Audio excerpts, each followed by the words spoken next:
यावर रामचंद्र की जय, पवन सुत हनुमान की जय, उमापति महादेव की जय, रमापति रामचंद्र की जय।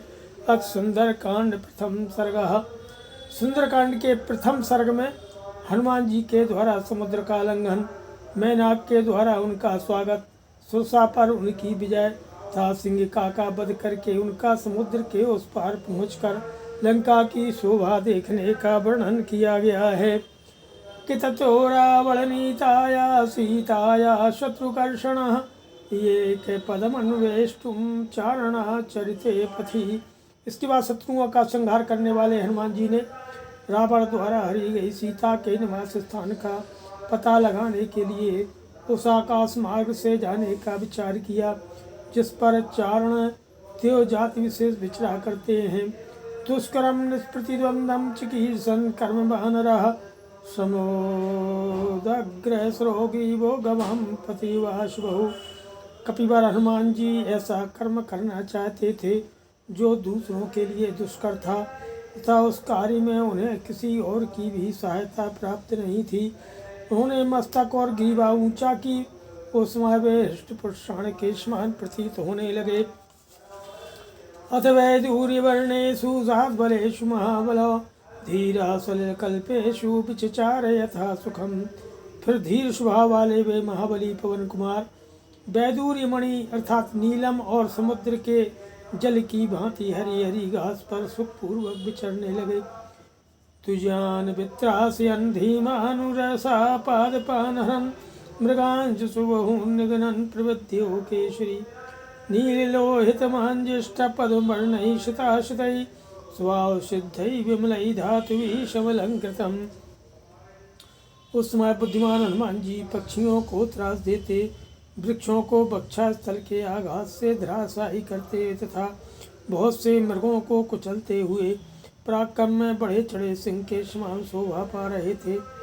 उस पर्वत का जो तल प्रदेश था वह पहाड़ों में स्वभाव से ही उत्पन्न होने वाली नीली लाल मजीठ और कमल के से रंग वाली श्वेत तथा श्याम वर्ण वाली निर्मल धातुओं से अच्छी तरह अलंकृत था। काम रूप वीराविष्टमभीक्षणम सवरच्युतै यक्ष किन्नर गंधर्वै देवकल्पै शपन्नवै। उस पर देवोपम यक्ष किन्नर गंधर्व और नाग जो इच्छानुसार रूप धारण करने वाले थे निरंतर परिवार सहित निवास करते थे। शतस्य गिरिवर्यस्य तले नागवरायुते तिष्ठन् कपिवरस्तत्र हृदय नागे बहु। बड़े बड़े गजराजों से भरे हुए उस पर्वत के समतल प्रदेश में खड़े हुए कपिवर हनुमान जी वहाँ जलाशय में स्थित हुए विशालकाय हाथी के समान जान पड़ते थे। ससूर्याय महेंद्राय पवनाय स्वयंभुवे भूतेभ्यश्चांजलिं कृत्वा चकार गमने मतिम्। उन्होंने सूर्य चंद्र पवन ब्रह्मा और भूतों को भी हाथ जोड़कर उस पार जाने का विचार किया। अंजलिं प्रांग मुखम कुर्वन् पवनायोत्मनयोनये ततो हि ववृधे गंतुम दक्षिणो दक्षिणाम दिशम। फिर पूर्वाभिमुख होकर अपने पिता पवन देव को प्रणाम किया। इसके बाद कार्य कुशल हनुमान जी दक्षिण दिशा में जाने के लिए बढ़ने लगे। प्लवाग प्रवरयि दृष्टः प्लवने कृतनिश्चयः ववृधे राम वृद्ध्यर्थं समुद्र्यो पर्वशु निष्प्रमाण शरीरः सल्लिलंघैषुरर्णवं बाहुभ्यां पीडयामास चरणाभ्यां च पर्वतम्। बड़े बड़े बानरों ने देखा जैसे पूर्णिमा के दिन समुद्र में ज्वार आने लगता है, उसी प्रकार समुद्र लंघन के लिए दृढ़ निश्चय करने वाले हनुमान जी श्री राम की कार्य सिद्धि के लिए बढ़ने लगे। समुद्र को लांघने की इच्छा से उन्होंने अपने जो है शरीर को बेहद बढ़ा लिया और अपनी दोनों भुजाओं तथा चरणों से उस पर्वत को दबाया। साच चाला चलश्चासु मुहूर्तम कपिपीडितः तरुणां पुष्पिताग्राणं सर्वं पुष्पं सत्यत्। कपिवर हनुमान जी के द्वारा दबाए जाने पर तुरंत ही वह पर्वत कांप उठा और 2 घड़ी तक डगमगाता रहा। उसके ऊपर जो वृक्ष लगे थे उनकी डालियों के अग्रभाग फूलों से लगे हुए थे, किंतु उस पर्वत के हिलने से उनके वे सारे फूल झड़ गए। तेन पादपि मुक्तेन पुष्पौघेन सुगंधिना सर्वतः संवृतः शैलो बभौ पुष्पमयो यथा। वृक्षों से झड़ी हुई उस सुगंधित पुष्प राशि के द्वारा सब ओर से आच्छादित हुआ वह पर्वत ऐसा जान पड़ता था मानो वह फूलों का ही बना हुआ हो। तेन चोम तम वीर्येण पीड्यमानः सपर्वतः सलिलं संप्रसुस्राव मदमत्योदुपः। महापराक्रमी हनुमान जी के द्वारा दबाया जाता हुआ महेंद्र पर्वत जल के स्रोत बहाने लगा, मानो कोई मदमत्त गजराज अपने कुंभ स्थल से मद की धारा बहा रहा हो। पीड्यमान सुबलिना महेंद्रस्तेन पर्वतः रीतिर्निवर्तयामासो कांचनांजनराजितिः। बलवान पवन कुमार के मार से दबा हुआ महेंद्र गिरी सुनहरे रुपहले और काले रंग के जल स्रोत प्रवाहित करने लगा। विमोचन च शिलाः शैलो विशालाः शमनः शिला मध्यमेनार्चिका जुष्टो धूमराजीर्वानरः।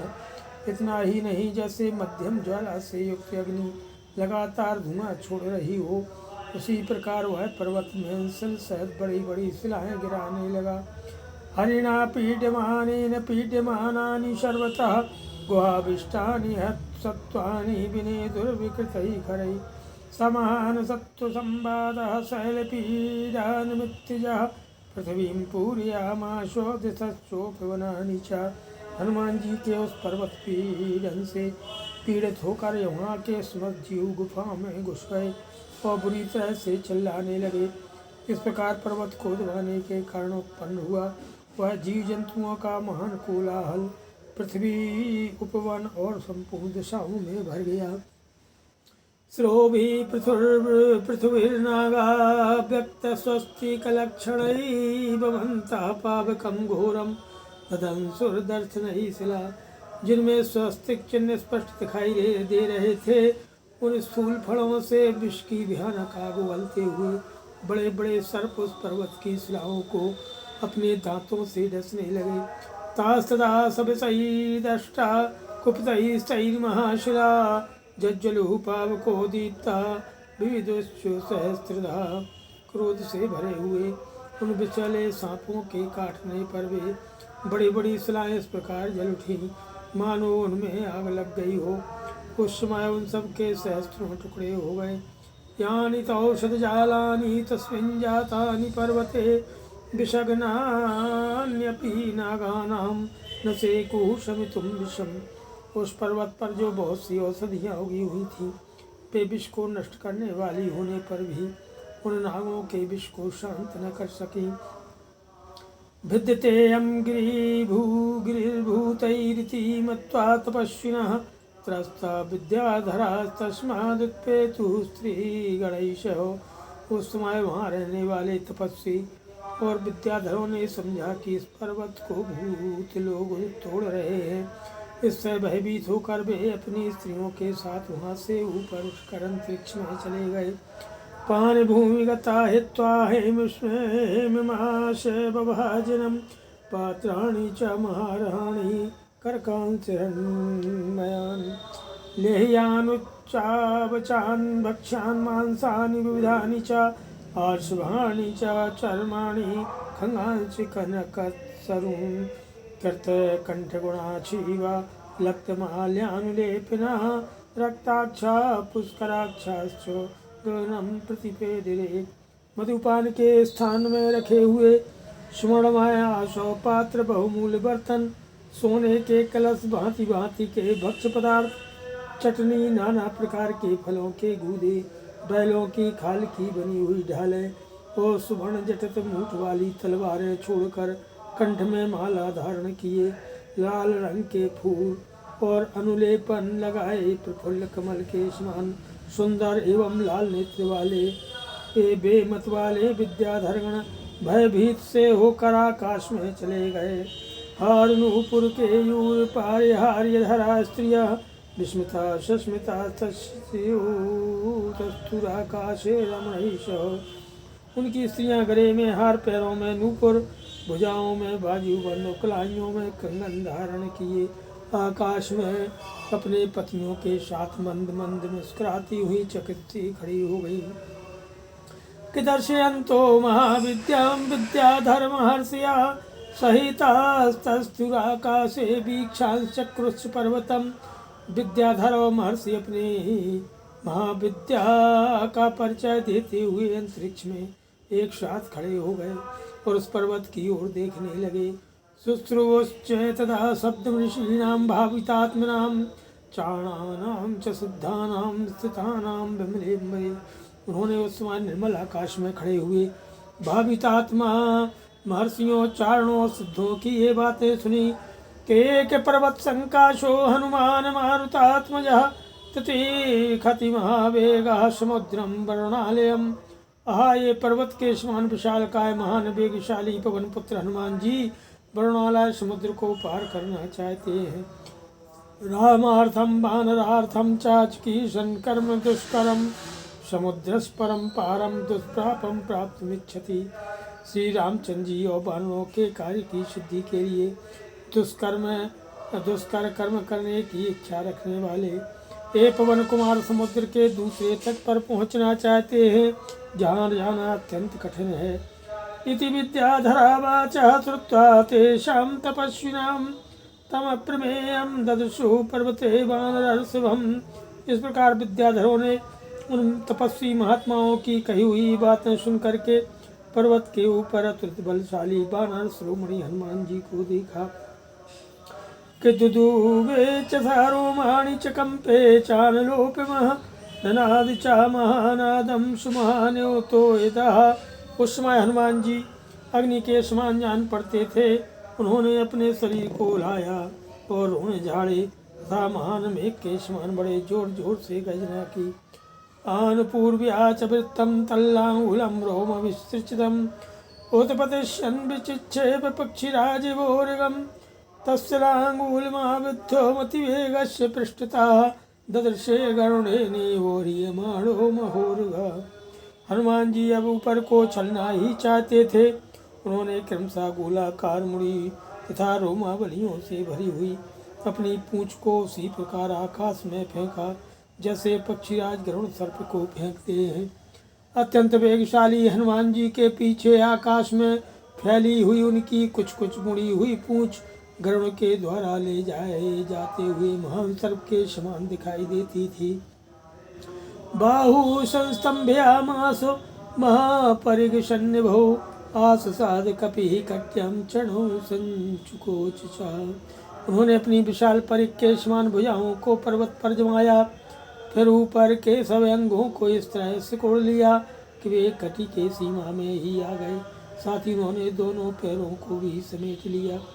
संहृत्य च भुजौ श्रीमान् तथैव शिरोधरां तेजः सत्वं तथा वीर्यम् आविवेश वीर्यवान्।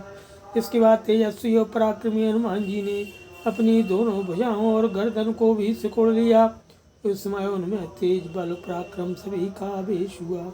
मार्ग मालोके दूरादूर्ध प्रणीहिते क्षणा रोध हृदय प्राणानाकाशमविलोकयन्।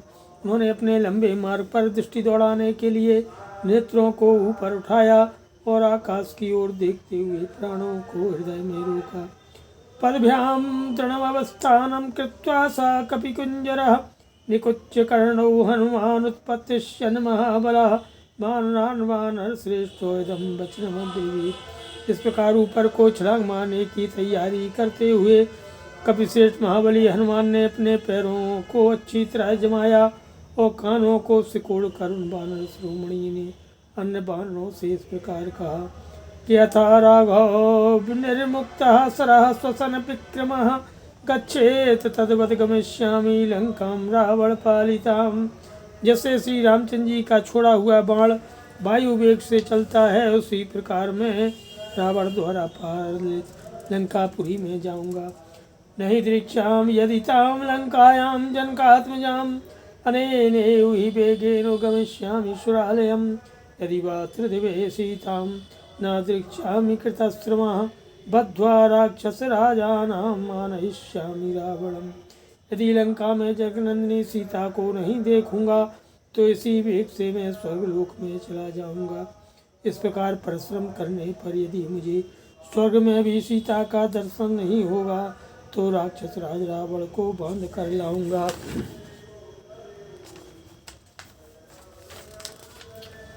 सर्वथा कृतिकार्यो हमेश्यामि सहसीतया नश्यामि बालंकाम सुमुत्पाट्य सरावणम। सर्वथा कृतकृत्य होकर मैं सीता के साथ लौटूंगा अथवा रावण सहित लंकापुरी को ही उखाड़ कर लाऊंगा। एवं मुक्ता तो हनुमान बानरोत्तमः उत्पपातात वेगेन वेगवान विचारयन् सुपर्णमेव चात्मानं मेने सा कपिकुंजरः। ऐसा कह करके वेगशाली बानर प्रभु श्री हनुमान जी ने विघ्न बाधाओं को कोई विचार न करके बड़े वेग से ऊपर की ओर छलांग मारी। उस समय उन बानर शिरोमणि ने अपने को साक्षात गरुड़ के समान ही समझा। समुत्पतति वेगात्तु वेगात्ते नगरोहिणम् संहृत्य विटपान सर्वान् समुत्पेतु समन्ततः। जिस समय वे कूदे उस समय उनके वेग से आकृष्ट हो पर्वत पर उगे हुए सब वृक्षों खड़ गए और अपनी सारी डालियों को समेट करके उनके साथ ही सब ओर से वेग पूर्वक उड़े चले। समत्य कोयविष्कोयष्टविकान् पादपान् पुष्पशालिनः उद्वहन्नुर्वेगेनो जगाम विमलेम्बरे। वे हनुमान जी मतवाले कोयष्टि आदि पक्षियों से युक्त बहुसंख्यक पुष्प शोभित वृक्षों को अपने महान वेग से ऊपर की ओर खींचते हुए निर्मल आकाश में अग्रसर होने लगे। उरुवेगोत्थिता वृक्षा मुहूर्तम कपिमन्वयो प्रस्थितम देगमध्वानं स्वबंधुमिव बांधवा। उनकी जांघों के महान वेग से ऊपर कोठे हुए वृक्ष एक मुहूर्त तक उनके पीछे पीछे इस प्रकार गए जैसे दूर देश के पथ पर जाने वाले अपने भाई बंधु को उसके बंधु बांधव पहुँचाने जाते हैं। तमूरु वेगोन्मथिता सालाशानेन वोत्तमः अनुजग्मुर्हनुमन्तं शन्यायो महीपतिम्।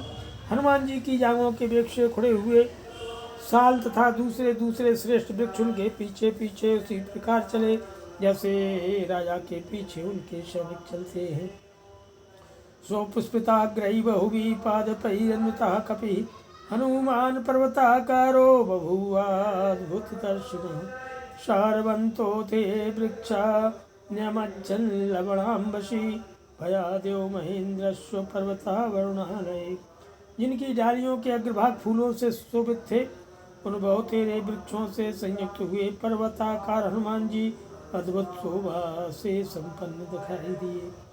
उन्हें वृक्षों में से जो भारी थे वे थोड़ी ही देर में गिरकर क्षार समुद्र में डूब गए। ठीक उसी तरह जैसे कितने ही पंखधारी पर्वत देवराज इंद्र के भय से वरुणालय में निमग्न हो गए थे। सनाना कुसुमैकीर्णः कपिः सांकुरकोरकैः सुशुभौ मेघ शंका शाखद्योतैर्यो पर्वतः। मेघ के समान विशालकाय हनुमान जी अपने साथ खींच कर आए हुए वृक्षों के अंकुर और कोर सहित फूलों से आच्छादित हो जुगनुओं की जगमगाहट से पर्वत के समान शोभा पाते थे। मुक्तास्तस्य वेगेन मुक्त्वा पुष्पाणि ते द्रुमः व्यवशीर्यन्त सलिलेन वृत्ताः सुहृदो यथा। वे वृक्ष हनुमान जी के वेग से मुक्त हो जाते तो अपने फूल बरसाते हुए इस प्रकार समुद्र के जल में डूब जाते थे जैसे सुहृद वर्ग के लोग परदेश जाने वाले अपने किसी बंधु को दूर तक पहुंचा कर लौटाते हैं। लघुत्वेनोपपन्नं तद विचित्रं सागरे पतत् द्रुमाणां विविधं पुष्पं कपिवायुषमीरितं ताराचितमिवाकाशं प्रभवहुषा महानगा। हनुमान जी के शरीर से उठी हुई वायु से प्रेरित हो वृक्षों के भांति भांति के पुष्प अत्यंत हल्के होने के कारण जब समुद्र में गिरते थे तब डूबते नहीं थे, इसलिए उनकी विचित्र शोभा होती थी। उन फूलों के कारण वह महासागर तारों से भरे हुए आकाश के समान शोभित होता था। पुष्पौघेन सुगंधेन नाना वर्णेन वानरः बभौ मेघ विबोध्यन् वै विद्युत गण विभूषिताः। अनेक रंग की सुगंधित पुष्पराज से उपलक्षित वानर वीर हनुमान जी बिजली से सुशोभित होकर उठते हुए मेघ के समान जान पड़ते थे।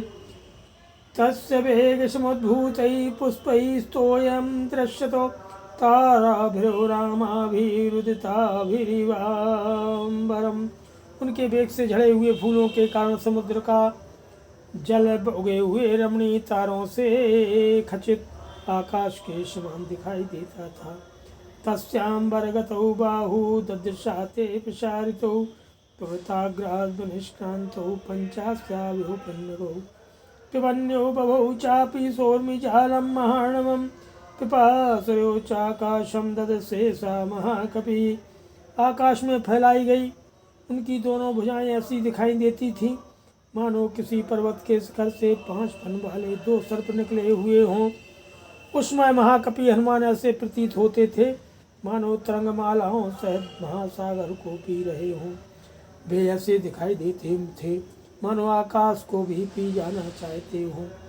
तस्य विद्युत प्रभाकारे वायुमार्गानुसारिणः नयने विप्रकाशे ते पर्वतस्था विवानलौ। वायु के मार्ग का अनुसरण करने वाले हनुमान जी के बिजली की सी चमक पैदा करने वाले दोनों नेत्र ऐसे प्रकाशित हो रहे थे मानो पर्वत पर 2 स्थानों में लगे हुए दावाल नल दहक रहे हों। पिंगे पिंगाक्ष मुख्यस्य बृहति परिमंडले चक्षुषी संप्रकाशे ते चंद्र सूर्या विविस्तौ। पिंगल नेत्र वाले बानरों में से हनुमान जी की दोनों गोल बड़ी बड़ी और पीले रंग की आंखें चंद्रमा और सूर्य के समान प्रकाशित हो रही थीं।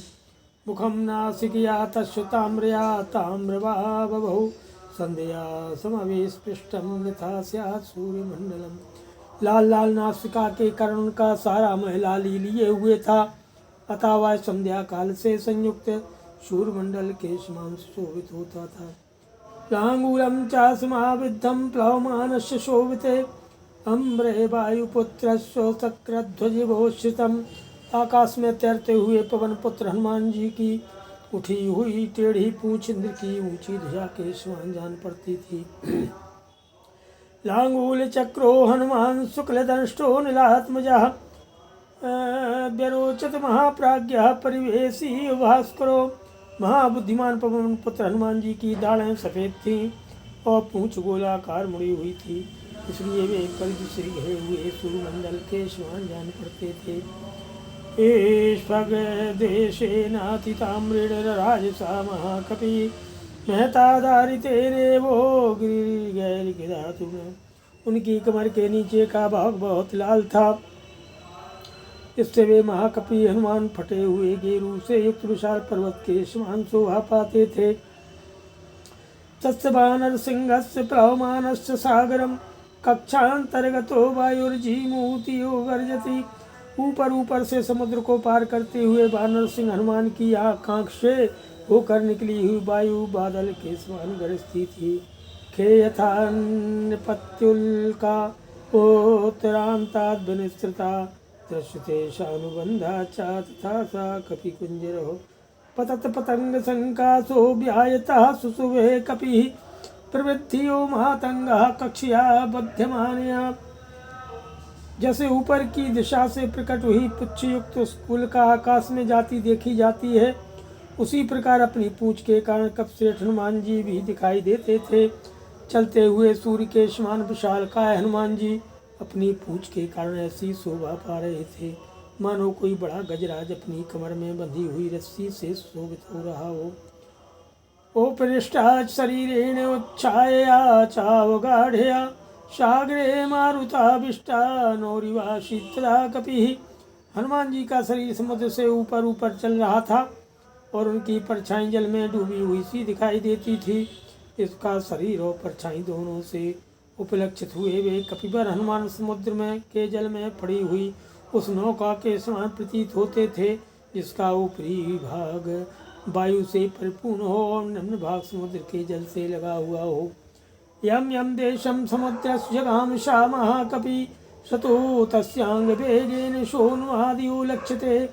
वे समुद्र के जिस जिस भाग में जाते थे वहाँ वहाँ उनके अंग के वेग से उत्ताल तरंगें उठने लगती थीं अथवा वह भाग उन्मत्त सा दिखाई देता था। सागरस्योर्मिजालानामुर्षाग्रैर्वर्ष्मणाम् अविघ्नस्तु महावेगः पुप्लुवे सा महाकपि। महान वेगशाली महाकपि हनुमान पर्वतों के समान ऊंची महासागर की तरंग मालाओं को अपनी छाती से चूर चूर करते हुए आगे बढ़ रहे थे। कपिवातश्च बलवान मेघवातश्च निर्गतः सागरं भीम निर्यादम कंपयामासुतुर्वसम। कप से हनुमान के शरीर से उठी हुई तथा मेघों की घटा में व्याप्त हुई प्रबल वायु ने भीषण गर्जना करने वाले समुद्र में भारी हलचल मचा दी। विकर्षन्नूर्मिजालानि बृहन्ति लवणाम्भसि पुप्लुवे कपि शार्दूलो विकिरण्योरोदिशि। वे कपि केसरी अपने प्रचंड वेग से समुद्र में बहुत सी ऊंची ऊंची तरंगों को आकर्षित करते हुए इस प्रकार उड़े जा रहे थे मानो पृथ्वी और आकाश दोनों को विक्षुब्ध कर रहे हों। मेरु मंदर शंकाशान उद्गतान सुमहार्णवे अत्यक्रामन् महावेगस्त्रंगान् गणयन्यवो तस्य वेगसमुद्घुष्टं जलं सजलदं तदा अम्बरस्तं बिभ्राजे सरद भृमिवातितं। वे महान वेगशाली बानर वीर उस महाशब्द समुद्र में उठी हुई सुमेरु और मंदराचल के समान उत्ताल तरंगों को मानो गणना करते हुए आगे बढ़ रहे थे। उस समय उनके वेग से ऊंचे उठकर मेघमंडल के साथ आकाश में स्थित हुआ समुद्र का जल शरत काल के फैले हुए मेघों के समान जान पड़ता था। कितमीने क्रेगजखा कूर्मा दृश्यन्ते विवृतास्तदा वस्त्रापकर्षणेनेव शरीराणि शरीरिणाम। जल हट जाने के कारण समुद्र के भीतर रहने वाला मगर, नाकें, मछलियों और कछुए साफ साफ दिखाई देते थे और वस्त्र खींच लेने पर देहधारियों के शरीर रंगे दिखने लगते हैं। क्रममाणं समीक्षात भुजगा सागरंगमा व्योमनीतम कपिशार्दूलम सुपर्णमेव मेनिरे।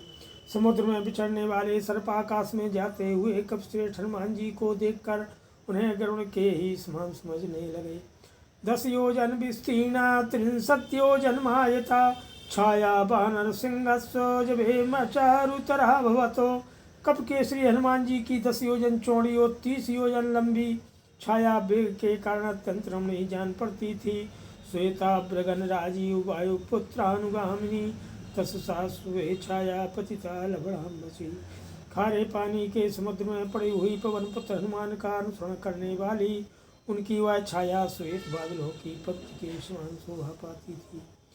सुशुभेशा महातेजा महाकायो महाकपि वायु मार्गे निरालंबे पक्षवान्यो पर्वतः।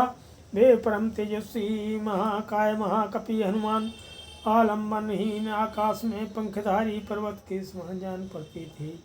एनासौ याति बलवान वेगेन कपि कुंजरः तेन मार्गेण सहसा द्रोणी कृतवार्णवः।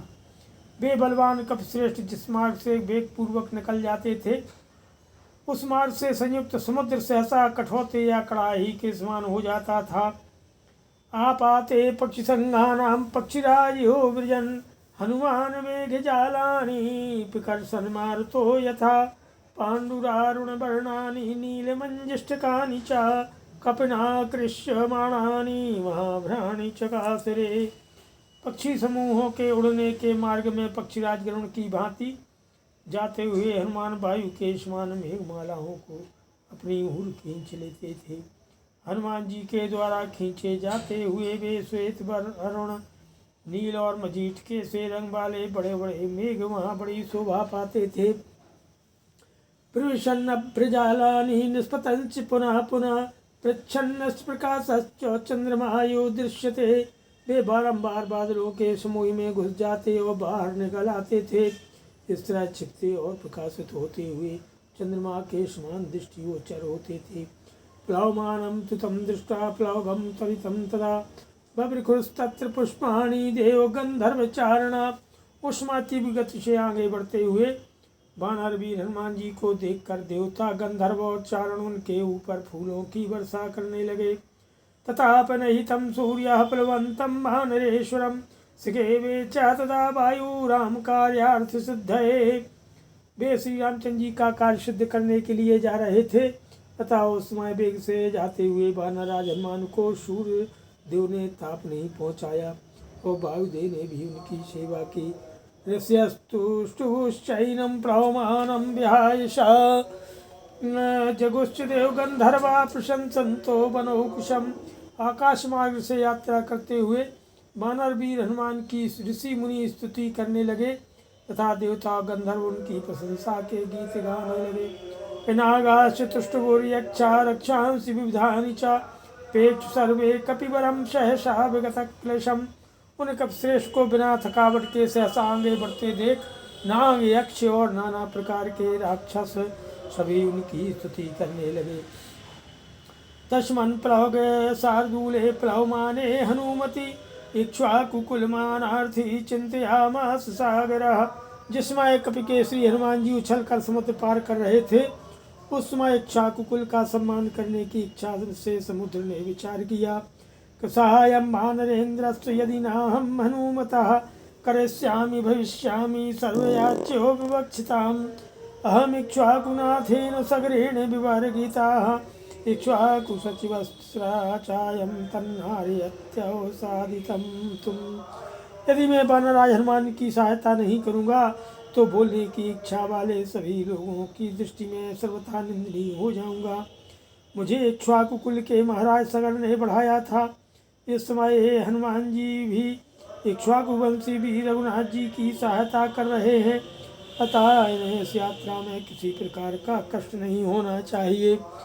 तथा मया भी यथा तव्यम विश्रमेत यथा कपि शेखम च मयि विश्रांता सुखी सोति तरिष्यति। मुझे ऐसा कोई उपाय करना चाहिए जिससे वानर भी यहाँ कुछ विश्राम कर ले। मेरे आश्रय में विश्राम कर लेने पर मेरे शेष भाग को ही सुगमता से पार कर लेंगे। इति कृत्वा मतिं साध्वीं समुद्रश्छन्नमंभसि हिरण्यनाभं मैनाकं वाच गिरिशत्तममो। यह सुविचार करके समुद्र ने अपने जल में छिपे हुए सुवर्णमय गिरिश्रेष्ठ मैनाक से कहा कि तुम यहाँ सुरसंघानां देवराज्ञा महात्मना पाताल निलयानां ही परिघा सन्निवेशितः। हे शैल प्रवर, महामना देवराज इंद्र ने तुम्हें यहाँ पातालवासी असुर समूहों के निकलने के मार्ग को रोकने के लिए परिघ रूप से स्थापित किया है। तुम्हें ज्ञातवीर्याणां पुनरेवोत्पत्तिप्यतां पातालास्य प्रमेयस्व द्वारमावृत्य तिष्ठसि।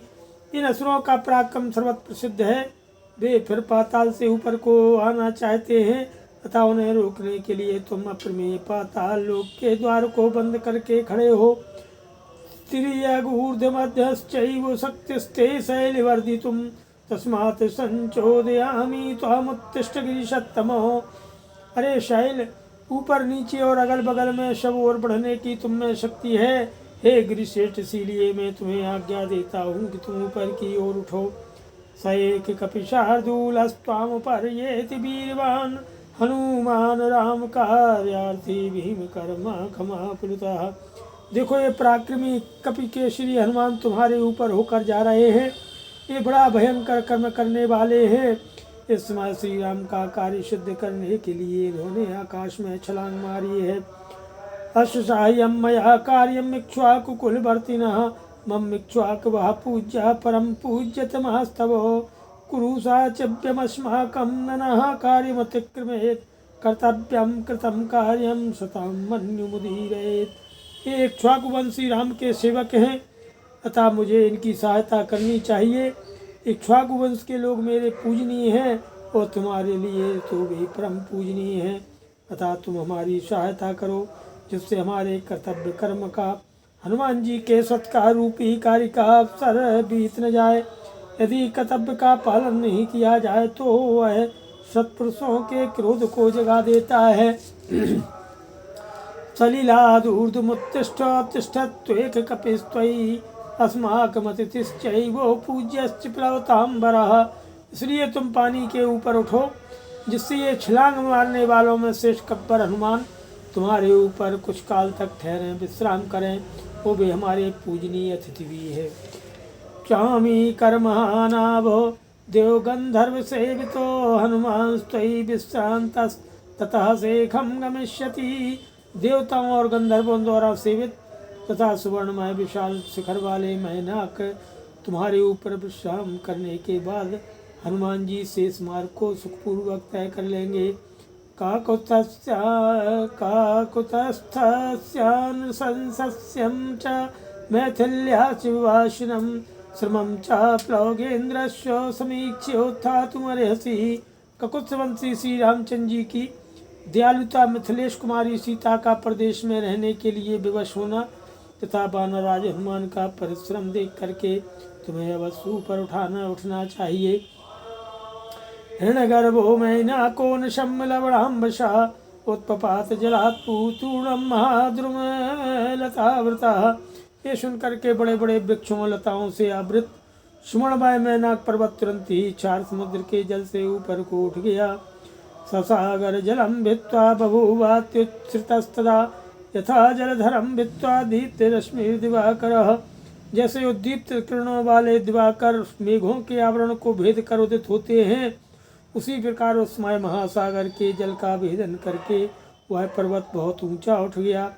समहात्मा मुहूर्तेन पर्वतः सलिलावृतः दर्शयामास शृंगाणि सगरे सागरेण नियोजितः। समुद्र की आज्ञा पा करके जल में छिपे रहने वाले उस विशाल काय पर्वत ने 2 ही घड़ी में हनुमान जी को अपने शिखरों का दर्शन कराया। सात कुंभमयी श्रृंगई शकिन्नर महोर गई आदित्योदय शंकाशैरुल्लिखद्भिरामिर्वाम्बरम तस्य जाम्बूनदै श्रृंगै पर्वतस्य समुत्थितै आकाशं शस्त्रशंकाशं भवत कांचन प्रभम। उस पर्वत के वे शिखर सुवर्णमय थे, उन पर किन्नर और बड़े बड़े नाग निवास करते थे। सूर्योदय के समान तेज पुंज से भूषित वे शिखर इतने ऊंचे थे कि आकाश में रेखा सी खींच रहे थे। उस पर्वत के उठे हुए सुवर्णमय शिखरों के कारण शस्त्र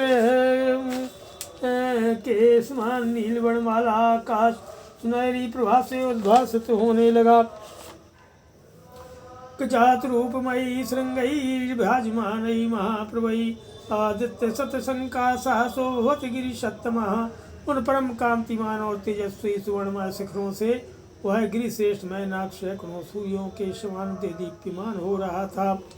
के समुत्थित समंगेन हनुमान अग्रतः स्थितम् मध्ये लवणतो यस्य विघ्नोऽयमिति निश्चितः। 4 समुद्र के बीच में अविलंब उठ करके सामने खड़े हुए मैनाक को देख करके हनुमान जी ने मन ही मन निश्चय किया कि यह कोई विघ्न उपस्थित हुआ है। सतमश्रितमत्यर्थम महावेगो महाकपि पुरुषापातयामास जीमूतिमेव मारुतः।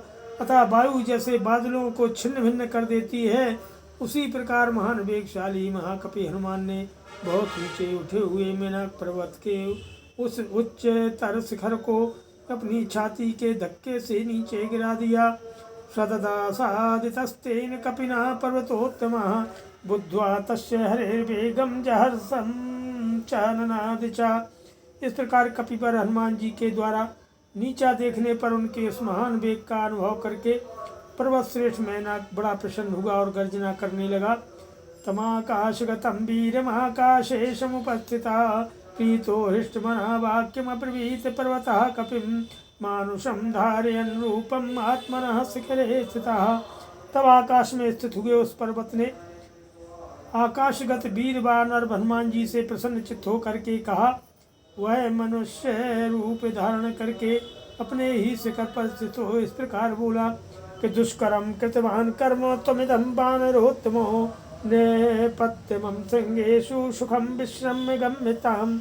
अरे वानर शिरोमणि, आपने यह दुष्कर्म कर्म किया है, अब उतर कर मेरे इन शिखरों पर सुखपूर्वक विश्राम कर लीजिए, फिर आगे की यात्रा कीजिएगा। राघवस्कुले जातैरुदधि परिवर्धिता सत्वां रामेते युक्तं प्रत्यर्चयति सागरो कृते च प्रतिकर्तव्यमेकधर्मः सनातनः सोऽयं तत्प्रतीकारार्थिं तत्तः सम्मानमर्हति। श्री रघुनाथ जी के पूर्वजों ने समुद्र की वृत्ति की थी, इस समय आप उनका हित करने में लगे हैं, अतः समुद्र आपका सत्कार करना चाहता है। किसी ने उपकार किया हो तो बदले में उसका भी उपकार किया जाए। यह सनातन धर्म है। इस दृष्टि से प्रत्युपकार करने की इच्छा वाला यह सागर आपसे सम्मान पाने के योग्य है।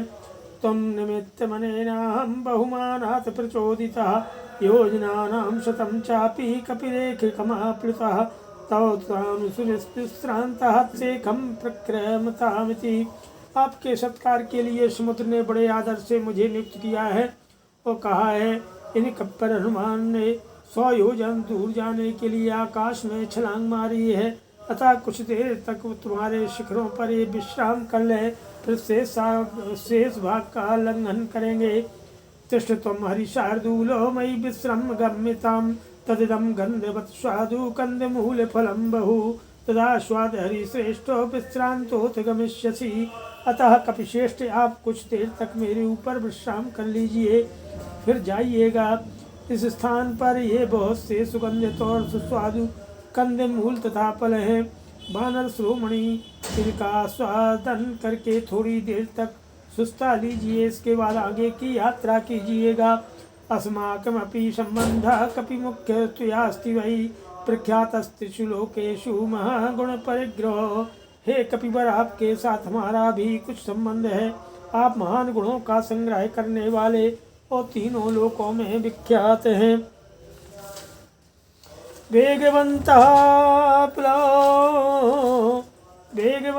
प्लवन्तो ये प्लवगा मारुतात्मजो तेषां मुख्यतमं मन्ये त्वामहं कपिकुञ्जरो। हे कपिकुले श्रेष्ठ पवित्रनंदन, जो वेगशाली और छलांग मारने वाले वानर हैं, उन सब में मैं आपको ही श्रेष्ठ मानता हूँ। अतिथि किल पूजार्हा प्राकृतोऽपि जिजानतः धर्मं जिज्ञासमानेन कुन पुनरयादिशो भवान।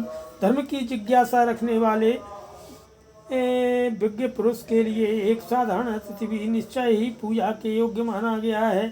फिर आप जैसे असाधारण शौर्यशाली पुरुष कितने सम्मान के योग्य हैं, इस विषय में तो कहना क्या है। तुम ही देव वरिष्ठस्व मारुतस्य महात्मना पुत्रस्तस्य वेगेन सदृशः कपिकुञ्जरः पूजिते त्वयि धर्मज्ञे पूजां प्राप्य मारुतः तस्मात् त्वं पूजनीयो मे शृणु चाप्यत्र कारणम्। हे कपिश्रेष्ठ, आप देव श्रोमणी महात्मा वायु के पुत्र हैं और वेग में भी उन्हीं के समान हैं। आप धर्म के ज्ञाता हैं। आपकी पूजा होने पर साक्षात वायुदेव का पूजन हो जाएगा, इसलिए आप अवश्य ही मेरे पूजनीय हैं। इसमें एक और भी कारण है, उससे सुनिए कि पूर्वं कृतयुगे तात्पर्वतः परीक्षणो भवन तेपि जगमुर्दिशा सर्वा गरुणायो वेगिनः। हे तात, पूर्व काल के सतयुग की बात है। उन दिनों पर्वतों के भी पंख होते थे, वे भी गरुड़ के समान वेगशाली होकर संपूर्ण दिशाओं में उड़ते फिरते थे। ततस्तेषु प्रियातेषु देवसंघा सहर्षिभिः भूतानि च भयं जगमुस्तेषां पतन शंकया। उनके इस तरह वेगपूर्वक उड़ने और बहाने जाने पर देवता, ऋषि और समस्त प्राणियों को उनके गिरने की आशंका से बड़ा भय होने लगा। तथा क्रुद्धा सहस्राक्षा पर्वतानां सकृतुः पक्षांश्छेद वज्रेण तथा शतसहस्रशः। इससे सहस्त्र नेत्र वाले देवराजेंद्र कुपित हो उठे और उन्होंने अपने वज्र से लाखों पर्वतों के पंख काट डाले। समामुपगतः क्रुद्धो वज्रमुद्यम देवराट ततोऽहं सहसा क्षिप्तः स्वस्नेन महात्मना। उस समय कुपित हुए देवराजेंद्र वज्र उठाए मेरी ओर भी आए, किंतु महात्मा वायु ने सहसा मुझे इस समुद्र में गिरा दिया। अस्मिन् लवणतोये च प्रक्षिप्तः प्लवगोत्तमो गुप्त पक्षः समग्रश्च तव पित्राभिरक्षितः। हे वानर श्रेष्ठ, इस बार समुद्र में गिराकर आपके पिता ने मेरे पंखों की रक्षा कर ली और मैं अपने संपूर्ण अंश से सुरक्षित बच गया। ततो हम मानयामि त्वां मान्योऽसि मम मारुते त्वाममैक्य संबंधः कपि मुख्य महागुण। हे पवन नंदन कपिश्रेष्ठ, इसीलिए मैं आपका आदर करता हूँ। आप मेरे माननीय हैं। आपके साथ मेरा यह संबंध महान गुणों से युक्त है। अस्मिन् एवं गते कार्ये सागरस्थ ममैव च प्रीतिं प्रीतिमनः कर्तुं त्वमर्हसि महामते।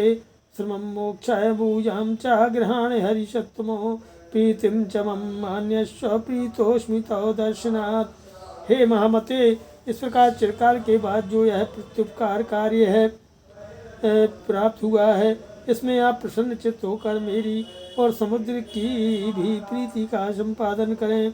हे वानर शिरोमणि, आप यहाँ अपनी थकान उतारिए, हमारी पूजा ग्रहण कीजिए और मेरे प्रेम को भी स्वीकार कीजिए।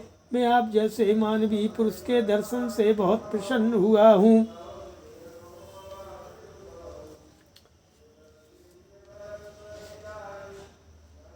एवं मुक्ता कपिश्रेष्ठस्तम रघोतमब्रवीत् पीतोस्मि कृतमातिथ्यम मनुरेखोपनीयताम। मैनाक के ऐसा कहने पर कपिश्रेष्ठ हनुमान जी ने उस उत्तम पर्वत से कहा कि हे मैनाक, मुझे भी आपसे मिलकर बड़ी प्रसन्नता हुई है। मेरा आतिथ्य हो गया। अब आप अपने मन से यह दुख अथवा चिंता निकाल दीजिए कि इन्होंने मेरी पूजा ग्रहण नहीं की। त्वरते कार्य कालो में अहश्चाप्यति वर्तते प्रतिज्ञा चा मया दत्ता न स्थातव्यम्यंतरा।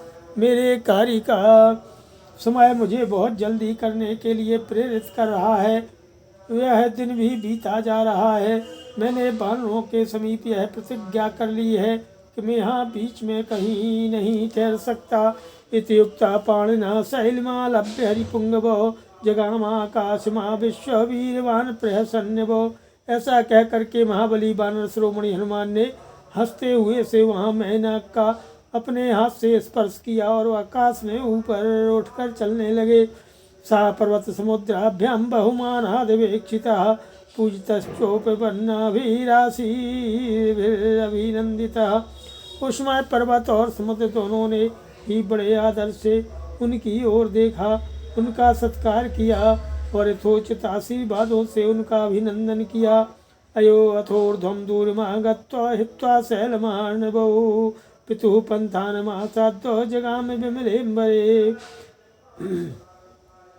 फिर पर्वत और समुद्र को छोड़कर उनसे दूर ऊपर उठकर अपने पिता के मार्ग का आश्रय लेकर के हनुमान जी निर्मल आकाश में चलने लगे। भूयश्चोर्ध्वं गतिं प्राप्य गिरिं तमवलोकयन् वायुसूनरालंबो जगामि कपिकुंजरः। इसके बाद और भी ऊंचे उठकर उस पर्वत को देखते हुए कपिश्रेष्ठ पवन पुत्र हनुमान जी बिना किसी आधार के आगे बढ़ने लगे। तद्वितीयं हनुमतो दृष्ट्वा कर्म दुष्करं प्रशंसन्सु सुरा सर्वे सिद्धाश्च परमर्षयः। हनुमान जी का यह दूसरा अत्यंत दुष्कर कर्म देख करके संपूर्ण देवता सिद्ध महर्षिगण उनकी प्रशंसा करने लगे। देवताश्चा भवन दृष्टा तत्रस्था कर्मणा कांचनस्य वासुनावश्य सहस्राक्षस्य वासुवः। वहाँ आकाश में ठहरे हुए देवता तथा सहस्रधारी इंद्र उस सुंदर मध्य भाग वाले स्वर्णमय मैनाक पर्वत के उस कार्य से बहुत प्रसन्न हुए। वाच वचनम धीमान परितोषात् सगद्गदम सुनाभम पर्वत श्रेष्ठम स्वयं सचीपति।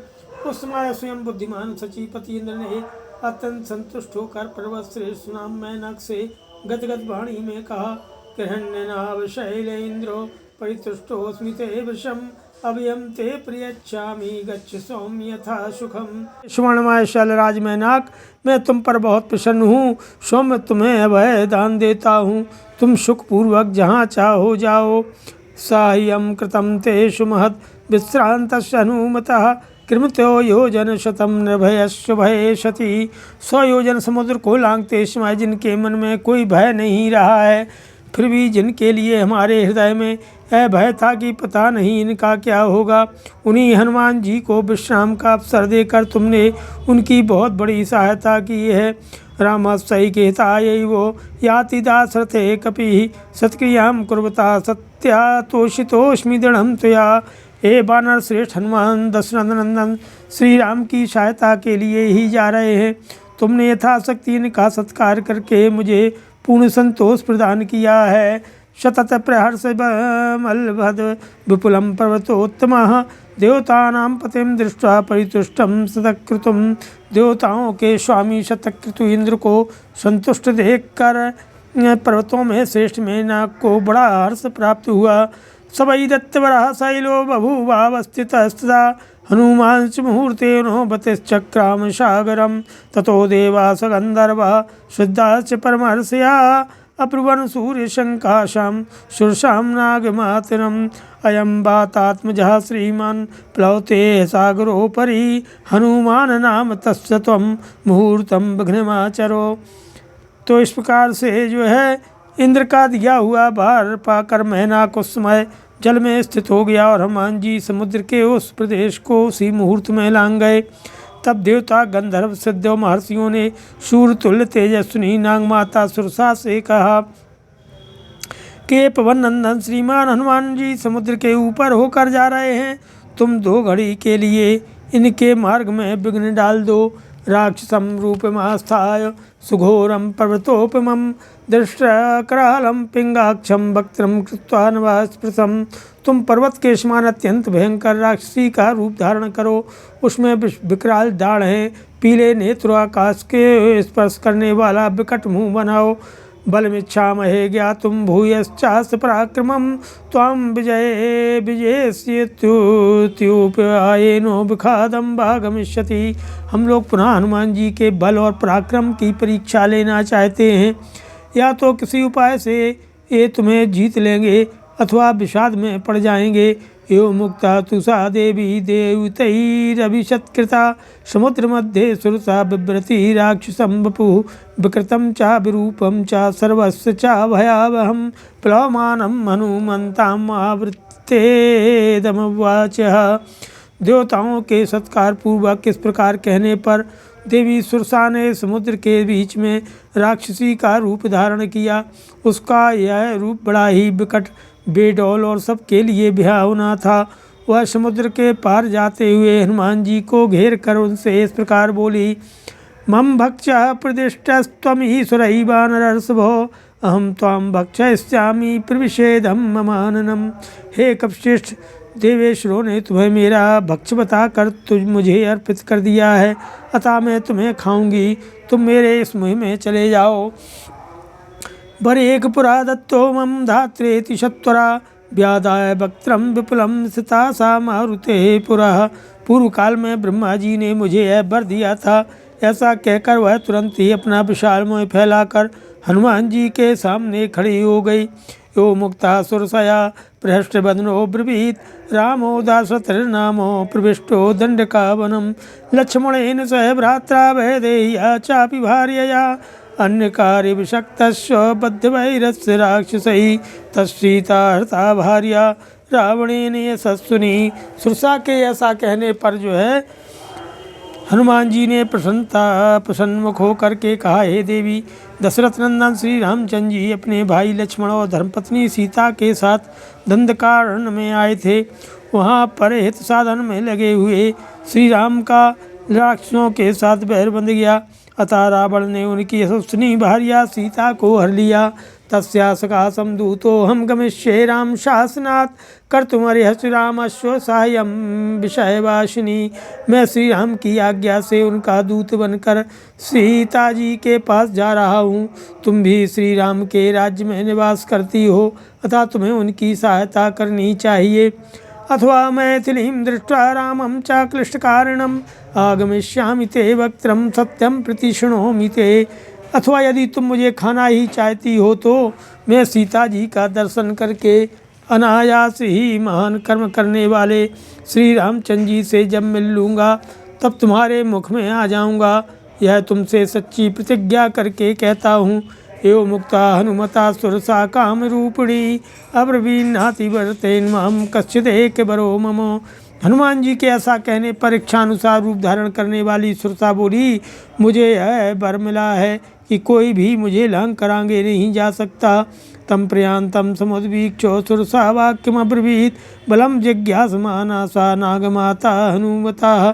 फिर भी हनुमान जी को जाते देख उनके बल को जानने की इच्छा रखने वाली नागमाता सुरसा ने उनसे कहा कि निवेश्यम वदनम यद्य गंतव्यम वानरोत्तमो बरेख पुरा दत्तो मम तात्रेति सत्वरा व्यादाय विपुलम वक्त्रम स्थिता सा मारुते पुरा। यो मुक्तः सुरसया क्रुद्धो वानरपुङ्गवः अब्रवीत कुरु वै वक्त्रं येन मां विसहेष्यसि इति उक्त्वा सुरसां क्रुद्धो दशयोजनमायतां दशयोजनविस्तारो हनुमान् भवत्तदा तं दृष्ट्वा मेघशङ्कासं दशयोजनमायतं चकार सुरसाप्यास्यं विंशतियोजनमायतम् हनुमांस्तु ततः क्रुद्धस्त्रिंशदयोजनमायतः चकार सुरसा वक्तं चत्वारिंशत् तथोचितम्। तो इसके बाद वानर श्रेष्ठ, आज मेरे मुख में प्रवेश करके ही तुम्हें आगे जाना चाहिए। पूर्व काल में विधाता ने मुझे ऐसा ही वर दिया था। ऐसा कहकर के सुरसा तुरंत अपना विशाल मोह फैलाकर हनुमान जी के सामने खड़ी हो गई। सुरसा के ऐसा कहने पर वानर शिरोमणि हनुमान जी कुपित हो उठे और बोले, तुम अपना मोह इतना बड़ा बना लो जिससे उसमें मेरा भार सह सको। ये कहकर के वे जब वे मौन हुए तब सुरसा ने अपने मुख 10 योजन विस्तृत बना लिया। ये देखकर कुपित हुए हनुमान जी भी तत्काल 10 योजन बड़े हो गए।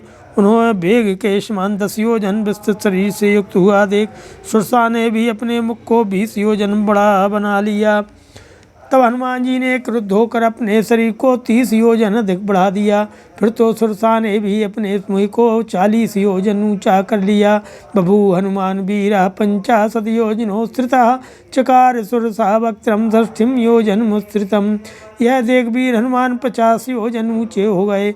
तब सुरसा ने अपना मुँह 60 योजन ऊंचा बना लिया। तदेव हनुमान वीरा 70 योजनोत्थितः चकार सुरसा वक्त्रम 80 योजनोत्थितम्। फिर तो वीर हनुमान उसी क्षण 70 योजन ऊंचे हो गए। तब सुरसा ने 80 योजन ऊंचा मुँह बना लिया। हनुमान लल्प्रख्यो 90 योजनोत्थितः चकार सुरसा वक्त्रम 100 योजनमायतम्। इसके बाद अग्नि के समान तेजस्वी हनुमान 90 योजन ऊंचे हो गए। यह देख सुरसा ने भी अपने मुँह का विस्तार 100 योजन का कर लिया। तद्दृष्ट्वा व्यादितं तास्यं वायुपुत्रः स बुद्धिमान् दीर्घजौहं सुरसया सुभीमं नरकोपमं सा संचप्यात्मनः कायं जीमूतियो मारुतिः तस्मिन् मुहूर्ते हनुमान बभूवांगुष्ठमात्रकः। सुरसा के फैलाए हुए उस विशाल जिह्वा से युक्त और नरक के समान अत्यंत भयंकर मुँह को देखकर बुद्धिमान वायुपुत्र हनुमान ने मेघ की भांति अपने शरीर को संकुचित कर लिया। वे उसी क्षण अंगूठे के बराबर छोटे हो गए। सोभिपद्याते तद्वक्त्रं निष्पन्ने च महाबलः अंतरिक्षे तथा भीमानिदं वचनमब्रवीत्। प्रवे महाबली श्रीमान पवन कुमार सुरसा के उस मोह में प्रवेश करके तुरंत निकल आए और आकाश में खड़े होकर इस प्रकार बोले कि प्रविष्टोऽस्मि हि ते भक्तं दाक्षायणी नमोस्तुते गमिष्ये यत्र वैदेही सत्यश्चासीद्वरस्तवो तं दृष्ट्वा बदनान्मुक्तं चन्द्रं राहुमुखादिवो अब्रवीत सुरसा देवी श्वेन रूपेण वानरम्। दक्ष कुमारी, तुम्हें नमस्कार है। मैं तुम्हारे मोह में प्रवेश कर चुका। लो, तुम्हारा वर भी सत्य हो गया। अब मैं उस स्थान को जाऊंगा जहाँ विदेह कुमारी सीता विद्यमान है। राहु के मुख से छूटे हुए चंद्रमा की भांति अपने मुख से मुक्त हुए हनुमान जी को देखकर जो है सुरसा देवी ने अपनी असली रूप में प्रकट हो करके उन वानर वीर से कहा के अर्थ सिद्ध्यै हरिश्रेष्ठ गच्छ स्वामी यथा सुखम समानय च वैदेहीं राघवेण महात्मना। तत्तृतीयं हनुमतो दृष्ट्वा कर्म सुदुष्करं साधु साधुति भूतानि प्रशंसस्तदा हरिं सासागरमना दृश्यम् अभवेत्य वरुणालयं जगामाकाशमाविश्य वेगेन गरुणोपमः। हे कपिश्रेष्ठ, तुम भगवान श्री राम के कार्य की सिद्धि के लिए सुखपूर्वक जाओ। हे सौम्य विदेह नंदिनी सीता को महात्मा श्री राम से शीघ्र मिलाओ। हे कपिवर, श्री हनुमान जी का यह तीसरा अत्यंत दुष्कर कर्म देख करके सब प्राणी वाय वाय करके उनकी प्रशंसा करने लगे। वे वरुण के निवास भूतल लंग समुद्र के निकट आकर आकाश का ही आश्रय ले गरुण के समान वेग से आगे बढ़ने लगे। सेविते वारिधारा भी पत गई चिन सेविते चरिते कैसिकाचार्यैरावतन सेविते सिंह कुंजर शार्दूल पतगोर वाहिनै विमानै संपद विश्च विमलै समलंकृते वज्राशनि समस्पर्शै पावकैर्यौ शोभिते कृतपुण्यै महाभागै स्वर्गजिद्भिरधीक्षिते बहता हव्यमत्यन्तं सेविते चित्रभानुना ग्रहनतत्र चन्द्रार्को तारागण विभूषिते महर्षिगण गंधर्व नाग यक्ष समाकुले विविक्ते विमले विश्वे विश्वावशूनि सेविते देवराज गजाक्रांते चंद्र सूर्य पथे शिवे विताने जीवलोकशोभिते ब्रह्म निर्मिते बहुशा सेविते वीरै विद्याधर गणैवृते जिगाम वायु मार्गे च गुरुत्मानो मारुति। जो जल की धाराओं से सेवित पक्षियों से संयुक्त गान विद्या के आचार्य तुम्बुरु आदि गंधर्वों के विचरण का स्थान तथा ऐरावत के आने जाने का मार्ग है। सिंह हाथी बाघ पक्षी और सर्प आदि वाहनों से जुते और उड़ते हुए निर्मल विमान जिसकी शोभा बढ़ाते हैं, जिनका स्पर्श वज्र और असनी के समान तुच्छ तथा तेज अग्नि के समान प्रकाशमान है तथा जो स्वर्ग लोक पर विजय पा चुके हैं, ऐसे महाभाग पुण्यात्मा पुरुषों का जो निवास स्थान है। देवता के लिए अधिक मात्रा में भविष्य का भार वहन करने वाले अग्निदेव जिसका सदा सेवन करते हैं। ग्रह नक्षत्र चंद्रमा सूर्य और तारे आभूषण की भांति ईज से सजाते हैं। महर्षियों के समुदाय गंधर्व नाग और यक्ष जहाँ भरे रहते हैं, जो जगत का आश्रय स्थान एकांत और निर्मल है। गंधर्वराज विश्वावसु जिसमें निवास करते हैं। देवराज इंद्र का हाथी जहाँ चलता फिरता है, जो चंद्रमा और सूर्य का भी मंगलमय मार्ग है। इस जीव जगत के लिए विमल वितान चंदोबा है। साक्षात परब्रह्म परमात्मा ने ही जिसकी सृष्टि की है, जो बहुसंख्यक वीरों से सेवित और विद्याधर गणों से आवृत है। उस वायु पताकाश में पवन नंदन हनुमान जी गरुण के समान वेग से चले। हनुमान वेग जालानि प्राकर्षन् मारुतो यथा काला गुरु सवर्णानि रक्तपीत शितानि च। वायु के समान हनुमान जी अगर के समान काले तथा लाल पीले और श्वेत बादलों को खींचते हुए आगे बढ़ने लगे। कपना कृष्णमाणानि महाभ्राणि चकासिरे विषन्न भृजालानि निस्पतंश्च पुनः पुनः प्रवृखीन्दुर्भाति निस्पतन पिबसंस्तदा। उनके द्वारा खींचे जाते हुए वे बड़े बड़े बादल अद्भुत शोभा पा रहे थे। वे बारंबार मेघ समूहों में प्रवेश करते और बाहर निकलते थे। उस अवस्था में बादलों में छिपते तथा प्रकट होते हुए वर्षा काल के चंद्रमा की भांति उनकी बड़ी शोभा हो रही थी। प्रदृश्यमानः सर्वत्र हनुमान मारुतात्मजः भेजेम्बरम निरालम्ब्यम पक्षीयुक्त वाद्रिराट। सर्वत्र दिखाई देते हुए पवन कुमार हनुमान जी पंखधारी गिरिराज के समान निराधार आकाश का आश्रय लेकर आगे बढ़ रहे थे। कि प्लवमानम तू तम दृष्ट्वा सिंह का नाम राक्षसी मनसा चिंतयामास प्रविद्धा कामरूपिणी। अद्य दीर्घस्य कालस्य वैश्याम्यहमाशिता इदं मम महासत्वं चिरस्य वशमागतम् इति संचिन्त्य मनसा छायामस्य समाक्षिपत्। छायायां गयमाणायां चिन्तयामास वानरो समाक्षिप्तोऽस्मि सहसा पंकृतपराक्रमः प्रतिलोमेन बातेन महानौर्यो सागरे। इस तरह जाते हुए हनुमान जी को इच्छानुसार रूप धारण करने वाली विशाल काया सिंह का नाम वाली राक्षसी ने देखा। देख करके वह मन ही मन इस प्रकार विचार करने लगी कि आज दीर्घ काल के बाद यह विशाल जीव मेरे वश में आया है। इसे खा लेने पर बहुत दिनों तक मेरा पेट भर जाएगा। अपने हृदय में ऐसा सोच करके उस राक्षसी ने हनुमान जी की ये छाया पकड़ ली। छाया पकड़ी जाने पर वानर वीर हनुमान ने सोचा, अरे सहसा किसने मुझे पकड़ लिया।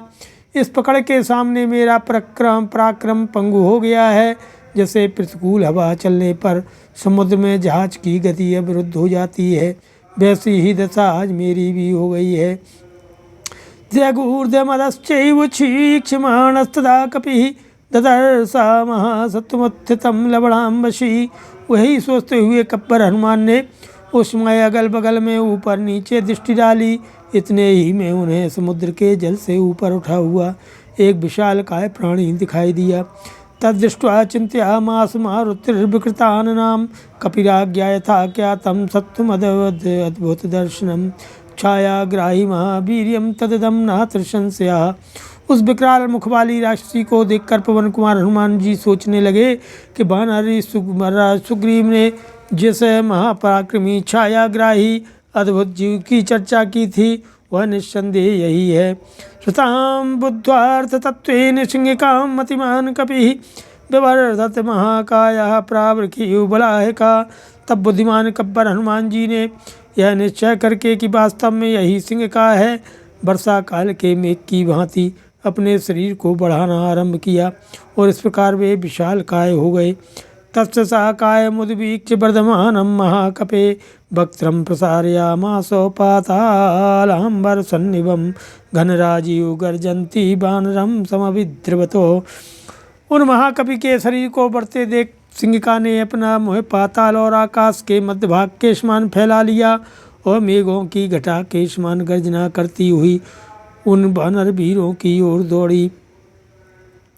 सतस्तस्या विकृतं सुमहन्मुखं कायमात्रं च मेधावी मर्माणि च महाकपि सतस्या विकृते वक्त्रे वज्रसंघनना कपि संचप्य मुहुरात्मानं न पिपाति महाकपि।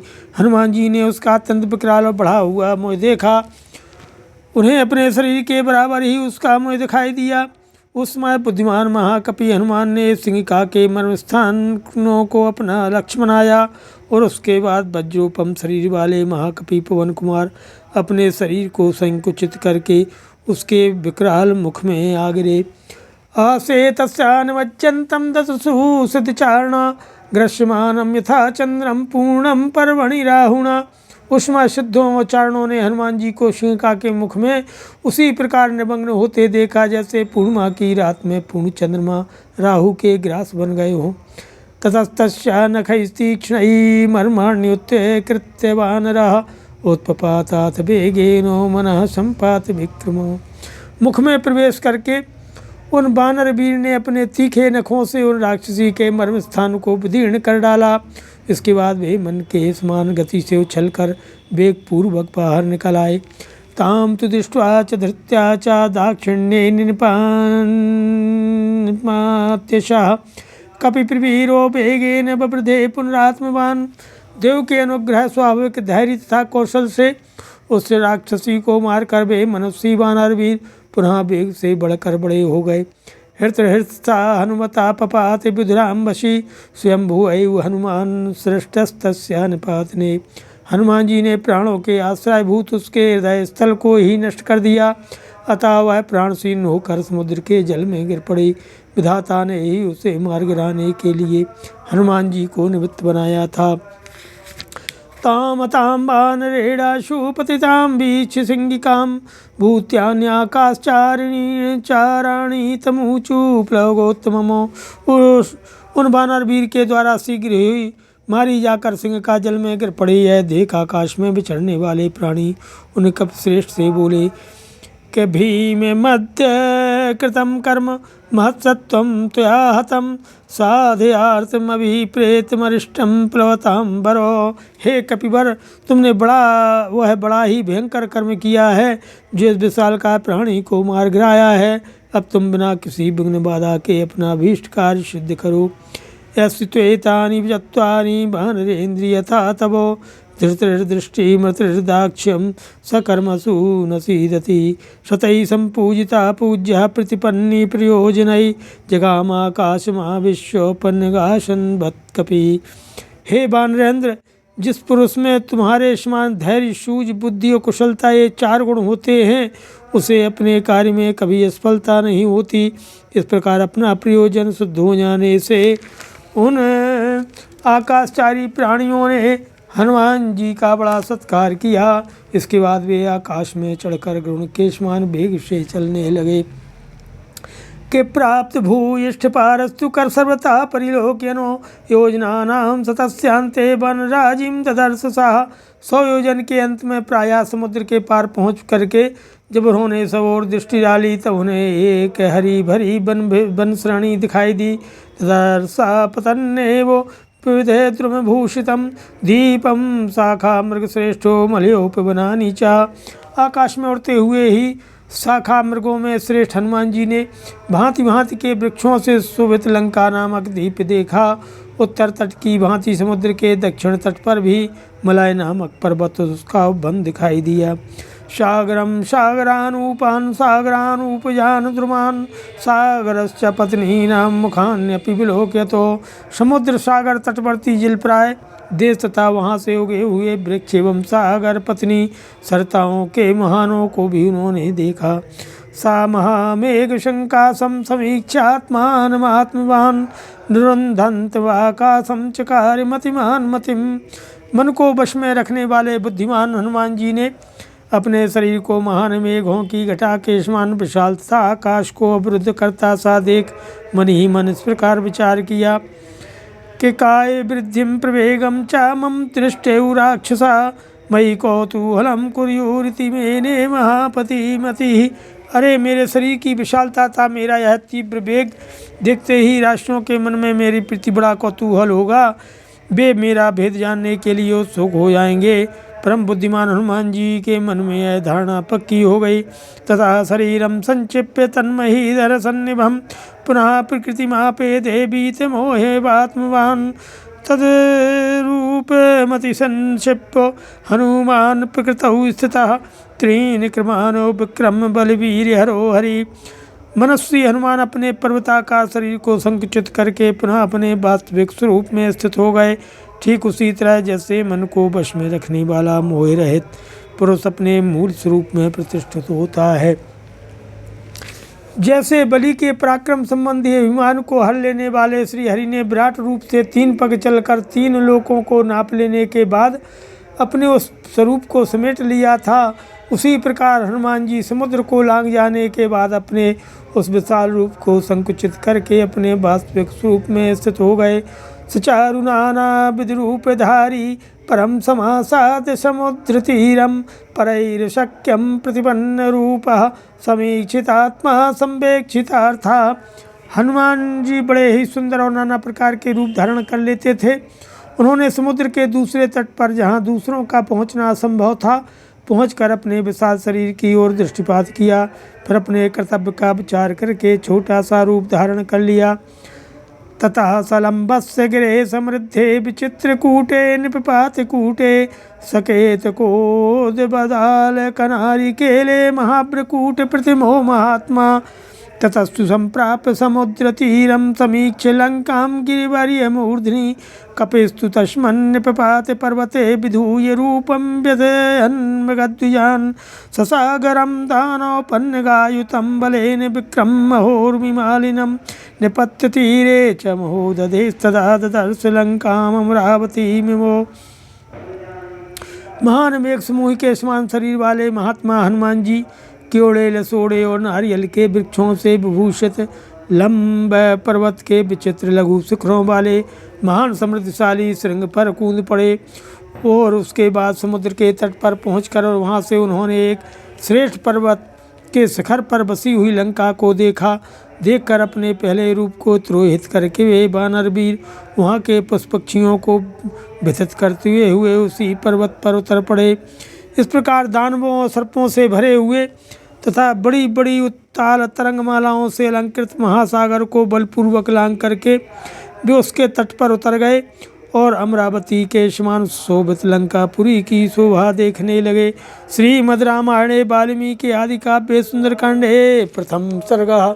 सियावर रामचंद्र की जय, पवन सुत हनुमान की जय, उमापति महादेव की।